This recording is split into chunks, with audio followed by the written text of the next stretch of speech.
Hi, everyone. Happy weekend. I hope you're having a lovely, lovely Saturday wherever you are in the world. We're going to jump back in time to June 6, 2017 to talk about coelacanths. How coelacanths work. What in the world is a coelacanth? I think I kind of remember. Check it out right now.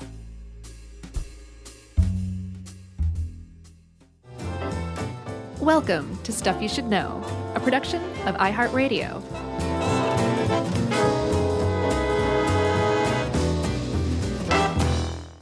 Hey, and welcome to the podcast. I'm Josh Clark with Charles W. Chuck Bryant, Jerry Jerome Rowland, and just the whole How Stuff Works gang.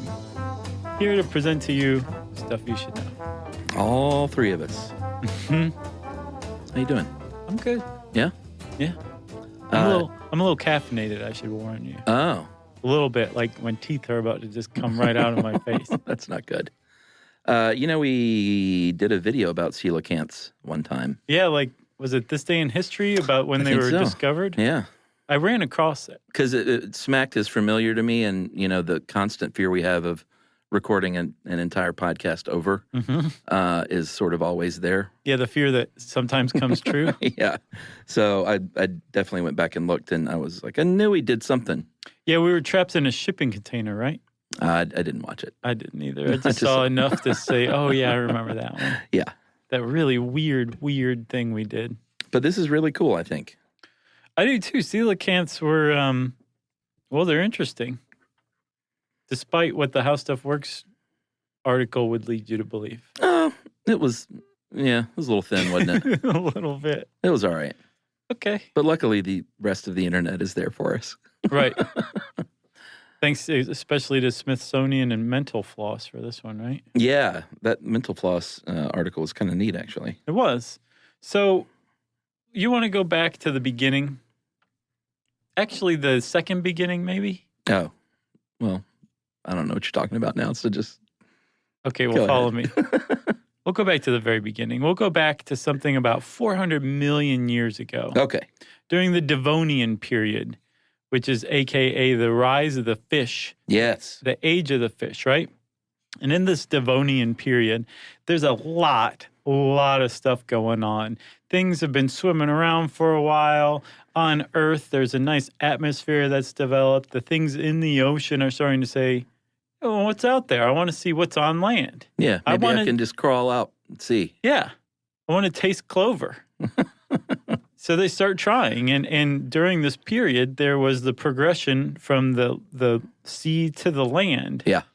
And one of those things that was starting to develop legs to get onto land was called the coelacanth. Yeah, which, it means hollow spine, which is, we'll get to. There's a reason for that. Right. And B, it's spelled Coelacanth, which is, not how you would think it might be spelled. No. Or pronounced, rather. Right. Either one. But it's coelacanth. It is coelacanth.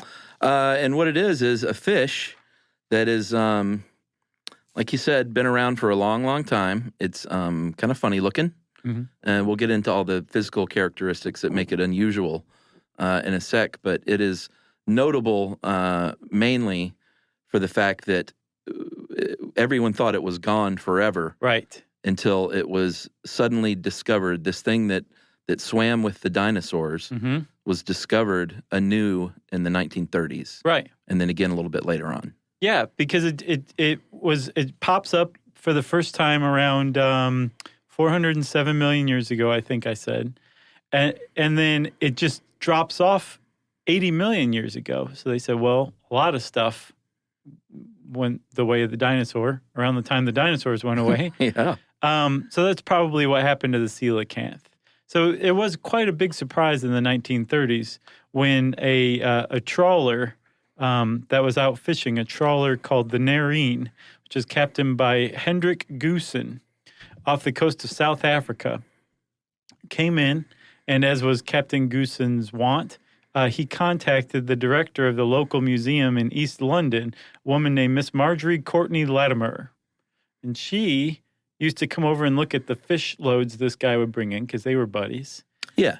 And he gave her a call like normal and said, I got a load. You want to come look at it? And she was like, it's 2 days before Christmas and it's blazing hot out. Don't forget we're in South Africa at the time. Uh-huh. And she's like, I don't feel like it. But the world was saved.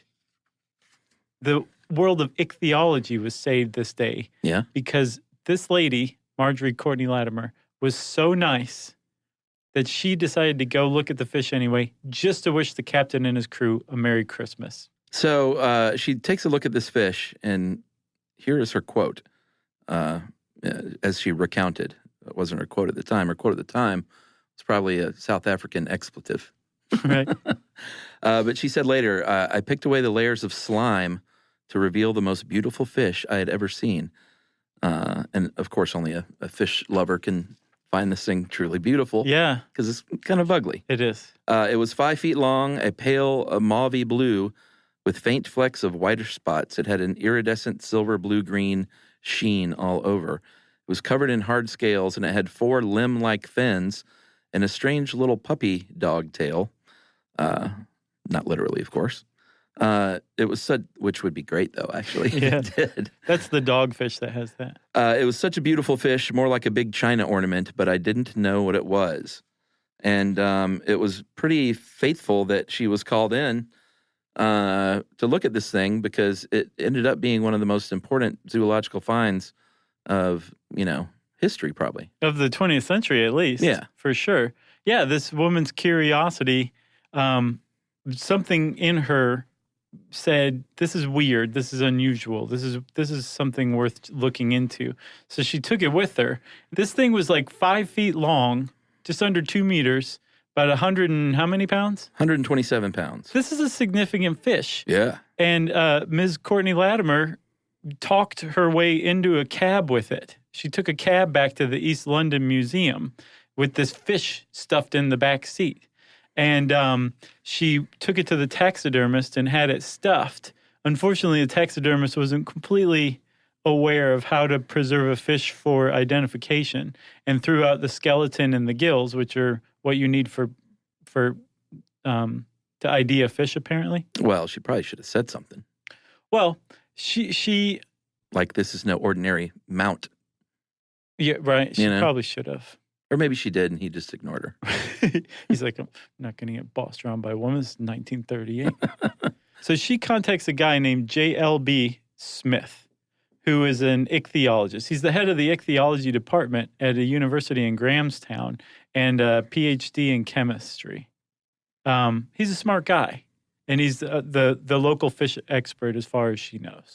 Yeah, and they're pals, and so she said, hey, I've got this weird-looking fish. And then Smith, his quote was, I told myself sternly not to be a fool, but there was something about that sketch, and apparently it was sketched. She sent him a sketch of the fish to begin with. Yeah. That seized upon my imagination and told me that this was something very far beyond the usual run of fishes in our seas. And luckily, even though the fish was, I guess, mounted in a traditional form, which, like you said, takes away its how you can identify it, she was able to preserve some of the scales, and somehow from these scales, he was able to say, this is a coelacanth, coelacanth. Right. Well, that's what he said at first, and she went, it's pronounced coelacanth. He's like, oh. Apparently, he said when he saw that scale and identified it positively as a coelacanth, his quote was, if I'd met a dinosaur in the street, I wouldn't have been more astonished. I like that guy. A little hyperbole there, but I like it. So he, this is like the zoological find of the century and would be for the next 60-something years, right? Yeah. So he very magnanimously says, you know what? I'm going to name this thing after you. And he named it as a new species, Latimeria chelumnae, because, obviously her name was Courtney Latimer. Yeah. Courtney-Latimer. Yes.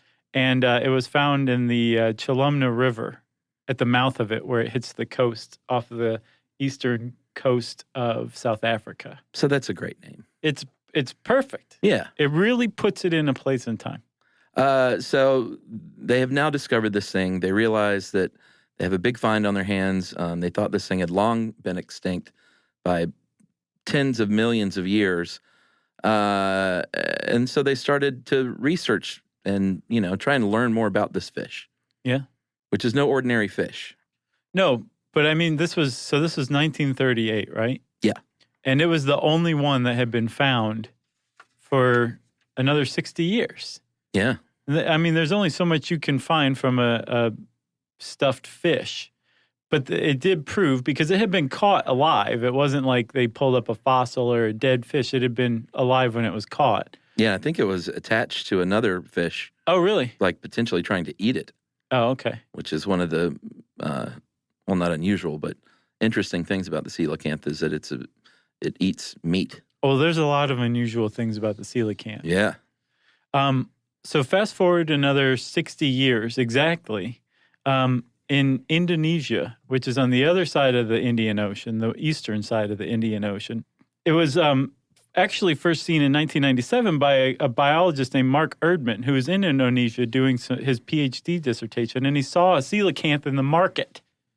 That's crazy. That's a coelacanth. What's that doing here? So apparently he put a bit of a bounty out on it with the locals, and within a year, by 1998, they had brought him a freshly caught one. Yeah, which is quite a task. Yeah, it's finding a once thought extinct fish. Yeah. It's a big one. Well, and we'll get to a little bit why it's even tougher than you would think, too. Sure. So the one that Erdman found was brown, right? Yeah, it was a little bit different color. Right. The one Courtney Latimer described, those are known to be like steel blue. This was brown, a little smaller than the one that Courtney Latimer found. And so eventually, when Erdman got his hands on that one, he described it as a new species. Yeah, I mean, it turns out that at one point, hundreds of millions of years ago, there were, potentially over 100 different varieties of this fish. And they came in all shapes and sizes.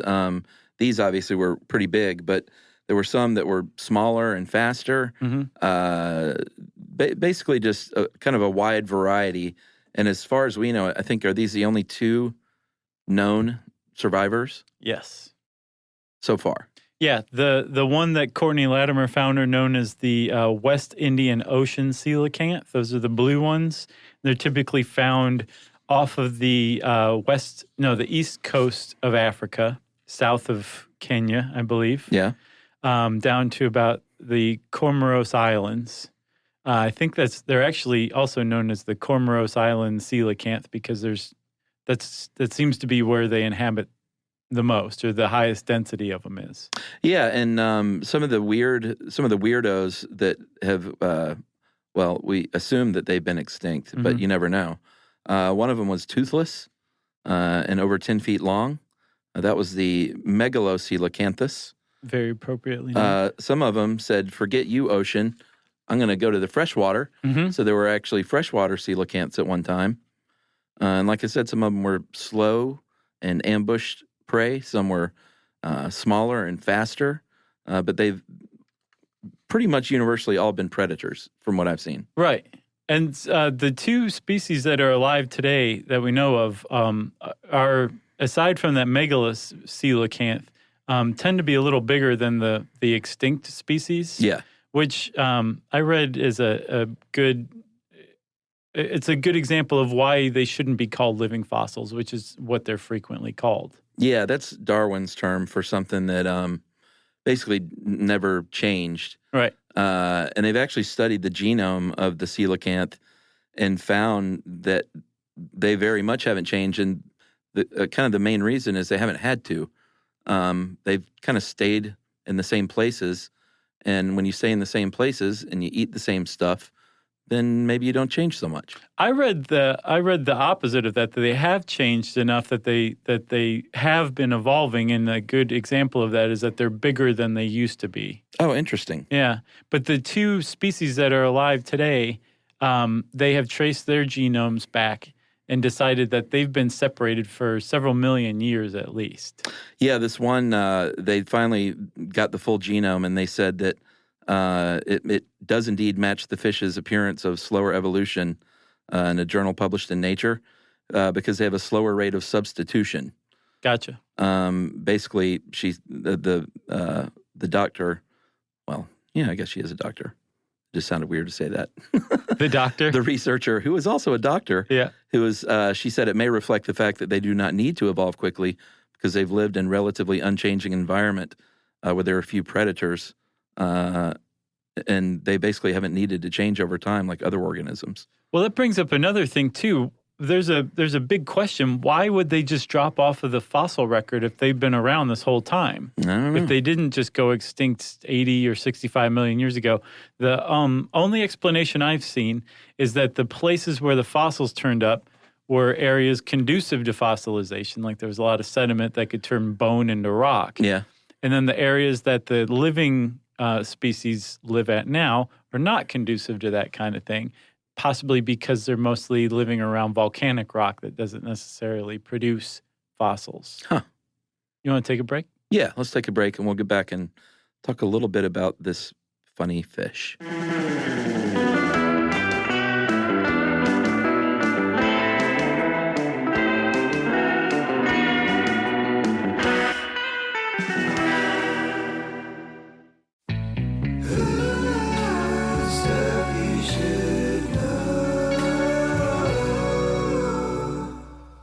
All right, so we've talked a little bit about what makes the coelacanth such a interesting critter. Can a critter be a fish? Mm-hmm. Yeah? Have you heard of the cuttlefish? That's a critter if there ever was one. Yeah, a cuddly critter. Mm-hmm. So here are some remarkable things about the coelacanth. They can live as deep, I mean, they're deep water dwellers. They can live as deep as 2,000 or more feet. But generally, they think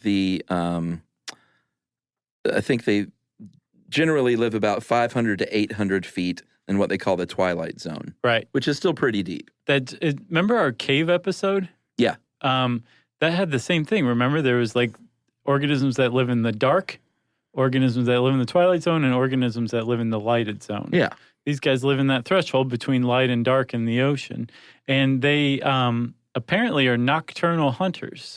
Yeah, they come out at night, kind of stay hidden.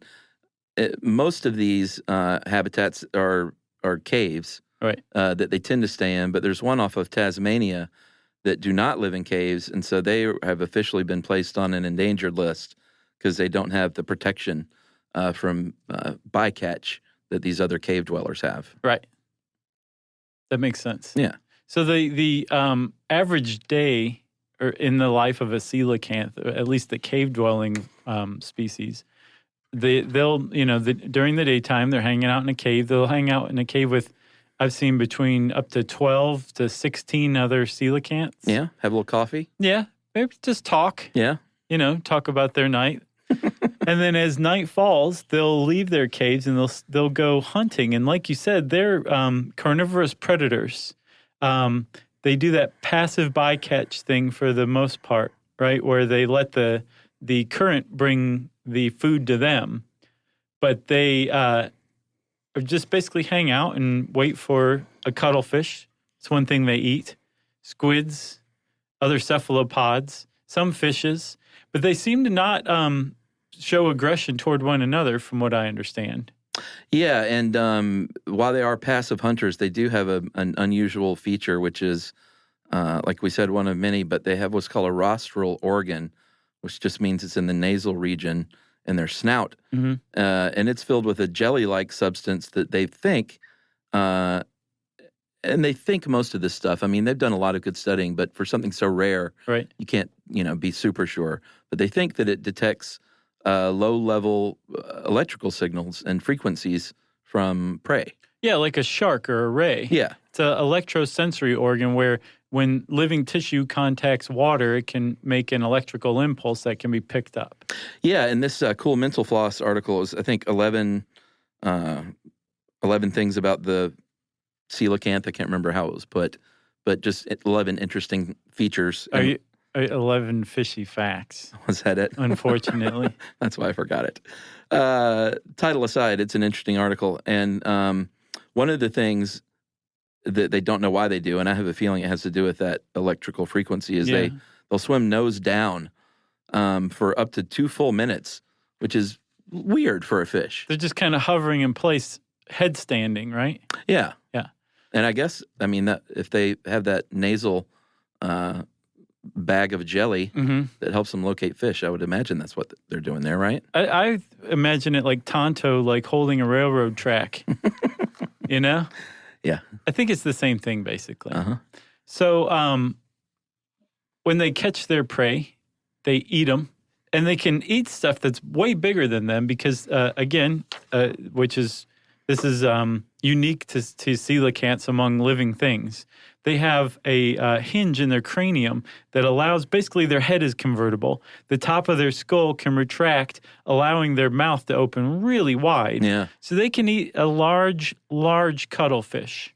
Yeah, and I think that feature also allows it to their mouth to close with like much greater force. With extreme prejudice. Yeah, like when it's unhinged. Yeah. Emotionally and physically, it can really close that mouth super hard. Yeah. They hate themselves for eating cuttlefish. I guess so. They just can't stop. So those are just a couple of the features. Another is, and we mentioned earlier that the name literally translates into hollow spine. This is because they have what's called a notochord, which is a hollow pressurized tube filled with oil where a lot of fish start this way, and then they'll eventually get a spine, but this doesn't go away. Right, and not just fish, vertebrates. Apparently, there's a lot of mammals that go through this. I think possibly even humans in the embryo. And the coelacanth just says, I'm good with the notochord. I'm going to stick here. Yeah. I'm going to stop here. Yeah. Which is strange. It is strange. You want to hear some more stranges? I could do this all day. Well, it's a strange fish. Coelacanth, we don't quite understand how they reproduce. And the reason why is because males don't seem to have any sex parts. They don't have junk. They think possibly males grow it when they need it, but otherwise it's not around. They're growers, they're not showers. Right, exactly. That's exactly right. So we have no idea how they reproduce, but we know that the mode of reproduction is called ovoviviparity, which is however the eggs that the female has get fertilized. Once they're fertilized, they gestate, or the eggs develop in the female. Yeah. And then they hatch in the female. Yeah. And then the live fishes continue to gestate. Oh, and like the whole period lasts like 3 years before they're born. So they go from egg to being hatched to being born within a 3-year period. And so apparently this does not make the mom coelacanth very happy. And sometimes she will try to eat her newborn pups. Yeah. So supposedly coelacanth pups, that's what they're called, can dive really deep very quickly the moment they're born. To get away from mom. To get away from their mom, who's like 3 years. Yeah. 3 years. Paging Dr. Freud. Yeah. Yeah, I think sharks may be the only other fish that give birth to live little ones. Is that right? I mean, most fish lay eggs. Right. So it's definitely unusual. Yeah, it may not be unique. But the other thing about their sexy time is there's also a theory that they are monogamists. I saw that too. In 2013, a German team, they had a couple of corpses of 2 pregnant, I believe the African version, the Latimera chalumnae. And because what was I don't remember what the other one was. It was Latimera something else for the Indonesian version. Yeah. We'll just go with that for now. I was practicing pronouncing it. Latimera menadoensis. Okay. Wow. Thanks. Nice work. So they analyzed these 2 pregnant ladies, unfortunately, that were no longer with us. And they found out that they had, like, most definitely had a single father. Yeah. Which they said was unusual. Sure. Because one of them had 26 little baby pups inside of her. Right. And they thought at first, well, maybe it's because the coelacanth is so rare that the female wouldn't have opportunity to mate with more than one male. And they said, well, wait a minute. Well, that's true. Well, no, not necessarily. Once they found out that they hang out together. Yeah, in caves all day long. What else are you going to do? I don't know. Once General Hospital's over, you're just looking around at everybody like, well, what do you want to do? Yeah, that's a good point. All right, well, let's ponder that and take another break, and we'll finish up with even more interesting things about the coelacanth.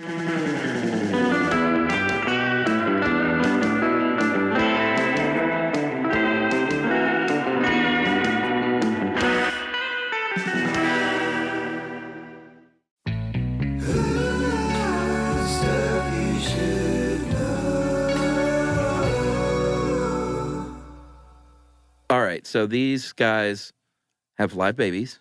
Yep. They might mate with a single mate. G'day. They have, they can unhinge their jaw to eat more. Right.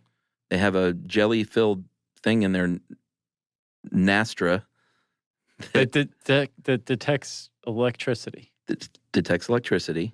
I know, I'm having trouble saying detects too. What else? This is sort of a recap. They have an oil-filled spine. Oil-filled spine. They're just good with. They're like, I don't need a real spine. This one's my favorite. They were long thought to be the missing link between the fishes and the tetrapods, which are land-dwelling, four-limbed animals. Yeah, because a notable thing I don't think we mentioned yet is this thing has, well, I think I did in the quote from Miss Latimer, Courtney Latimer, but they have 4 fins that move sort of like you would think legs would move if a fish could swim out onto the beach. Legs and arms. Yeah. Like, remember how Shaggy walked in Scooby-Doo? I do. Just like that. That's basically how a coelacanth swims. Yeah. And the fact that their fins are suspiciously arm-like in appearance just made people think that even more. What's more, their arms, what are called lobes, are attached by a bone that is compared to the humerus in humans. Yeah. So a lot of people said, well, that's it. It's the missing link. The coelacanth is the missing link between the fish and the land-dwelling, four-limbed animals. Yeah. And apparently once the genome came around, they said, no. A little disappointing. They said, yes, we're all related. Technically, we are all what are known as sarcopterygians. Okay. Man. Which means we are fleshy limb vertebrates. So we're all that. Gross. So we are related, but it's not like our direct ancestor. In fact, we're more closely related to the lungfish than the coelacanth. But the coelacanth holds this place of honor as probably living on something of its own branch and is a very close cousin, if not bro, of the lungfish. So we're related by marriage. Right. To the coelacanth, say. But legally, we probably could marry a coelacanth. Sure. And have it not be super creepy. Right. Except for the fact that it's a fish. Right. You feel its fleshy lobe fin stroking the back of your head as you kiss it. I got something for you. I'm just walking right past that one. They taste gross, so don't think it's some weird delicacy. Right. Not, that there are that many of them to eat. But apparently, if you do eat them, they can make you sick because these things are filled with urea, with oil, with wax ester, and fat. Yep. Like 98.5% fat. That's just in its skull. Oh, I thought that was the whole body. No, its brain occupies 1.5% of the area inside its skull. The other 98.5% is fat. And that's at the point that they're an adult. Right, yeah. Supposedly their brains are bigger proportionately when they're younger. And they just stay there. Yeah. They're frozen in perpetual, I guess, toddlerhood. Pretty much. They love life. Yeah. No responsibilities. No bills. Mom and dad wipe up after them. Yeah, exactly. What else? Oh, I got one for you. Okay. Vestigial lungs. Oh, yeah. Man, I love these things. So they grow. They had CT scans done, and this is from the Mental Floss article, of these embryos, and they start growing little lungs early in the gestation period, and it slows down a bit, and then by the time they're an adult, the organ serves no purpose. Yeah, it's just there. Yep. It's a good one. It is.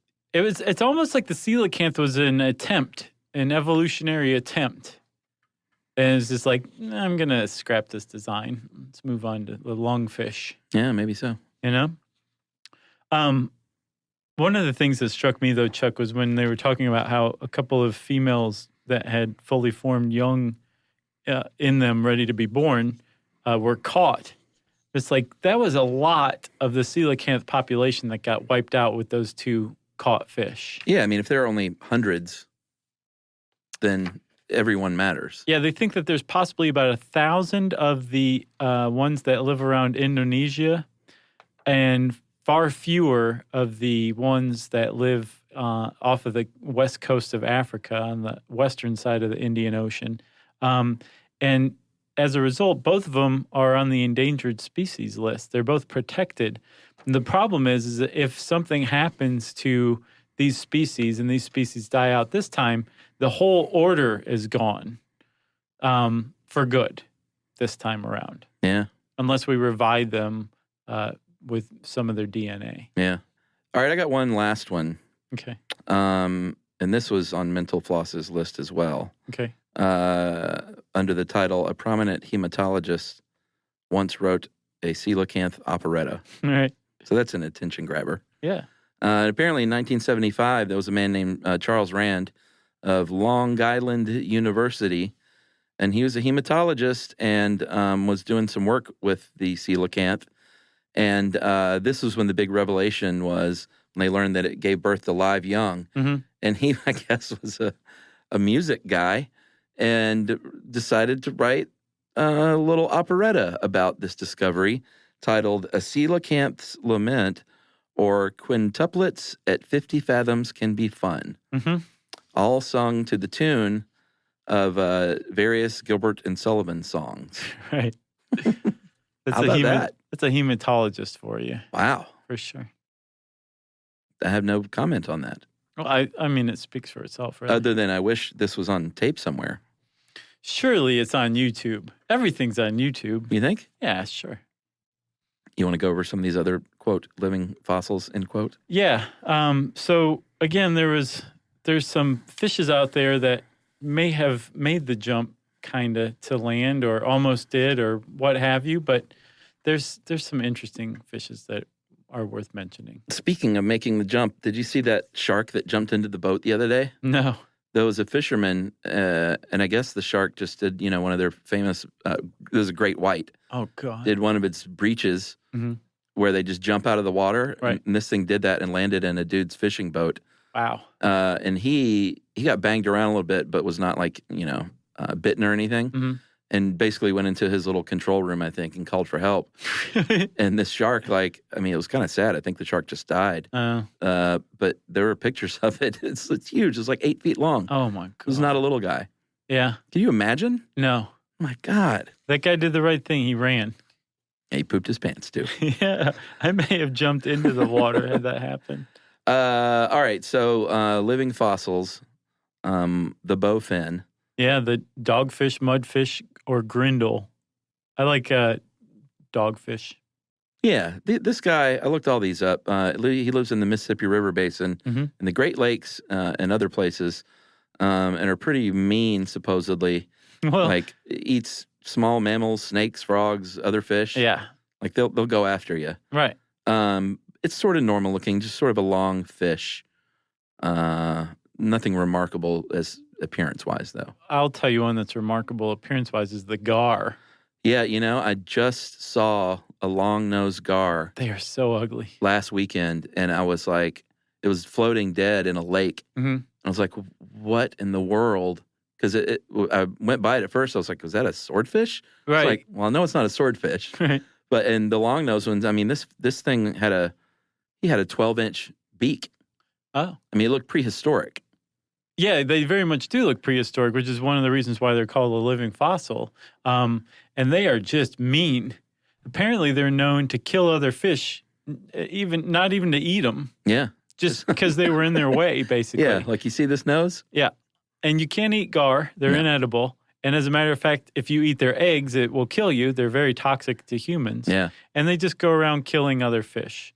So they're not the best thing to have in your lake if you like to fish in a lake. No, and they did you ever see Vernon, Florida, the documentary? No, I've never seen that one. By the great Errol Morris. It has one of the interviews.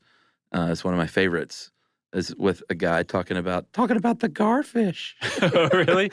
Yeah. I got to see that one. Come across one of those. Oh, boy. I finally saw Thin Blue Line for the first time. Oh, yeah. That's a good one. It is really good. You probably saw it after the parody of Documentary Now. Yeah, I definitely did. I saw the Documentary Now one Which first. they nailed. Like, it's like perfect. They really do. One of the great shows. What's next? Hagfish? Yeah. Mud dwellers? Yeah, they basically look like eels, but they're fish. But the interesting thing about hagfish, aside from the fact that they don't have any eyes, is that they eat fish from the inside out. Yeah, I think you underplayed it when you said they basically look like eels. It looks like something out of Dune. Okay. Like the body looks like an eel, but have you seen the front end of this thing? Sure. It's frightening. Oh, yeah. And to think about that crawling up in you and eating you from the inside out. Right. Because if you're a dead or dying fish and you're like, oh, man, I hope I hurry up and die before a hagfish finds me. Yeah. And a hagfish swims down your throat and then eats you from the inside out. Boy. That's a bad day. That's not a good death. No. And then lastly, what about the sturgeon? Love the sturgeon. Did you know that they are both freshwater and saltwater here in North America? I did not know that, but I know one thing is they're huge. Yeah, they get up to like 20 feet long. Yeah, and I didn't see any pictures of them that big, but I've seen pictures of fishermen with like sturgeon that look like they're at least 8 or 9 feet long. Right. And they're crazy looking. Yeah.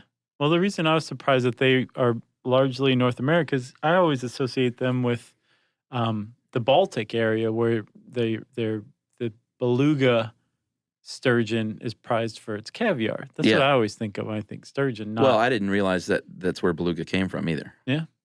And they have armor-like skin, and they're these retractable mouths that, I guess there are different varieties, but some of them look almost like alligators from like the head forward. Yeah, they're weird-looking fish. Yeah. But they don't want to hurt anybody. They just want you to eat their eggs. Is that true? Yeah. They're like the giving tree of the lake. All right. Up with sturgeon. You got anything else? I got nothing else. Well, if you want to know more about living fossils like, coelacanths. Or us. Right. You can type those words in the search bar at howstuffworks.com. And since I said search bar, it's time for listener mail. I'm going to call this My Mom Married Bob Doro. Oh, I like this one. Did you see that one? Great. And I thought it was, because that was the subject line. Right. And then the very first line of the email was, sorry about that attention-grabbing subject line. Right. And I thought it was a lie, because a lot of times people say something remarkable in the subject line that is completely false, which always ticks me off. Sure. But this is true. My mom married the wonderful, talented, and sweet Bob Doro 23 years ago. And if you didn't listen to the show, Bob Doro was part of the genius behind Schoolhouse Rock. Mm-hmm. The original genius. Right. It was wonderful to hear you two speak so highly of him in your recent podcast. My own family listens to you guys a lot, so to hear you speak of our Bob with such reverence, it warmed our hearts. When you mentioned early in your podcast that you wished you could have gotten Bob on the show, I wanted to jump through my phone to say I can make that happen. Bob learned about you guys about 2 weeks ago when we took a short road trip for Mother's Day and listened to the grave robbing episode. How awesome is that? I know. The guy listened to us right before we released the Schoolhouse Rock episode. Yeah. So he's primed and ready to hear us mention him. Fortuitous. Yeah. He chuckled often during the ride, and when we got to our destination, he asked something to the effect of, who are those comedy guys? They're good. Man, that made me feel good. Yeah.